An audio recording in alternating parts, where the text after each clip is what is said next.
The palace of Varith Ilkanor had stood for 11,000 years, and in all that time, no outsider had ever been foolish enough to drink from the alum fountain. Cassian Reyes didn't know that. He was a logistics officer for the Sol Expeditionary Fleet, third rotation on the Threshold Accord, a diplomatic mission to the first alien civilization humanity had ever encountered that could be called, without exaggeration, an empire. The Caliph Dominion spanned 4-star systems, ruled from a palace carved out of a mountain of pale blue stone, and it had greeted humanity's arrival with the particular courtesy of a species that had never once been conquered. Cassian wasn't important. That was the whole point of him. He carried supply manifests, not diplomatic weight. While the ambassadors argued trade protocols in the East Hall, Cassian had wandered the palace gardens looking for shade. His uniform collar soaked through with sweat under 3 suns he wasn't built for. That was when he found the fountain. It sat in a private courtyard, ringed by silver trees with leaves like closed eyes. The water inside didn't ripple so much as breathe, and it glowed faintly gold, like it had swallowed a piece of the local sun and hadn't finished digesting it. Cassian, who had been awake for 19 hours and was dying of thirst, did not stop to consider that a fountain this beautiful, in a palace this old, guarded by absolutely no one, might not be ornamental. He cupped his hands and drank. It tasted like copper and starlight, if starlight had a taste, which it technically didn't. Except this water made him reconsider that. A voice spoke behind him, not from a person, but from the water itself, resonant and ancient, filling the courtyard without ever rising above a whisper. You have no idea what you just became. Cassian dropped to a crouch, water dripping off his chin, looking for the speaker and finding only silver trees and empty air. Okay, he said, because when in doubt, Cassian talked. That's not great. Is this a you're cursed thing or a you're dying thing? Because I have a very busy afternoon. The water rippled once, thoughtfully. Neither, it said. You have taken the alum. Only the Dominion's chosen heir may drink from this spring, once, upon their 30th year, to receive the sight of kings. No creature outside the royal bloodline has ever survived a single sip. Cassian looked down at his very not royal, very still alive hands. I feel fine, he offered. You are not fine. The voice corrected, not unkindly. You are becoming something the alum has never made before. It does not know what to do with a species it has never measured. So it is measuring you now. Alara Voss found him 20 minutes later, sitting cross-legged on the courtyard stones with his eyes closed and both hands glowing faintly gold, like he'd dipped them in liquid dawn and it hadn't washed off. Alara was the mission's cultural liaison, which meant she was the one person on the expedition who'd actually read all 4,000 pages of Caliph Court protocol, and she went very, very pale. Cassian. Her voice came out flat with the particular calm of someone doing everything not to scream. Tell me you did not touch the fountain. Define touch. Cassian. I drank from it, he admitted. It was hot. I was thirsty. In my defense, there was no sign. There's no sign because no one has ever needed one, Alara hissed, crouching beside him, grabbing his glowing wrist and finding it disturbingly warm, like held sunlight. That's the alum fountain.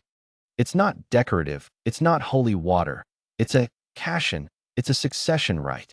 It reads the bloodline of whoever drinks it and either kills them or crowns them. There is no third option in 11,000 years of recorded history. There's a third option now, Cassian said, and opened his eyes. They weren't brown anymore. They were gold, all the way through, no white left at all. And when he looked at her, Alara had the unsettling sensation of being measured, weighed by something patient and vast that was wearing her colleague's face while it worked. It's still deciding, Cassian said, and his voice had an echo underneath it now, faint, like two people speaking a half-second apart. It's never had a human before. It doesn't know our bloodlines run sideways. Cousins, not castes. Merit, not blood. It's trying to find the throne in me, and there isn't one. Alara, there's just everyone. Every person who ever pulled someone else up instead of stepping on them to climb. That's the whole bloodline it can find. Guards arrived at a run, spears lowered, and behind them came a figure Alara recognized with a jolt of pure dread. Sovereign Regent Thessaly Kor, ruler of the Caliph Dominion, here in person, her retinue frozen in the courtyard entrance like the air itself had gone solid. "Step away from him," the regent said to Alara, not unkindly, her voice carrying the weight of someone who had personally overseen every failed succession drinking in 40 years of rule. "There is nothing left to save. The Alum does not forgive strangers." "With respect, sovereign," Alara said, standing between the guards and Cashin without entirely deciding to. "He's still talking." "They always talk," the regent said softly. Near the end, Cashin laughed, that double-voiced echo again, unsettling in the quiet courtyard, and pushed himself to his feet. The gold in his eyes hadn't faded, but it had settled, the way water settles once you stop disturbing it. "I'm not dying, Your Grace," he said. "Your fountain's just having an identity crisis. It's built to find one bloodline, one family with a claim strong enough to survive the site. But humans don't have a royal bloodline. We tore that idea up on purpose a few centuries back, because it turns out letting one family run everything forever goes badly more often than not." The regent's expression didn't change, but something in her stillness sharpened. "Then what?" she said slowly. "Did it find in you, if not a throne?" Cashin held up his glowing hands, and between them, faint as breath on glass, an image bloomed. Not a crown, not a sigil, but thousands of hands, layered on top of each other, reaching down to pull the next one up. "It found a species that never stopped choosing its heirs," Cashin said. "Every generation, we hand the throne to whoever's next, and there's no blood test, no royal line. Just, does this person try to lift the ones behind them? Turns out that's a bloodline too. It's just really, really wide."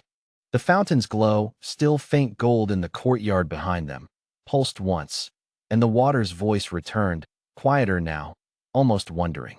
"I searched for an ending," it said. "I found a beginning instead. This one is not the last of his line. He is the first of an idea, and the idea does not stop with him." The regent stared at Cashin for a long moment.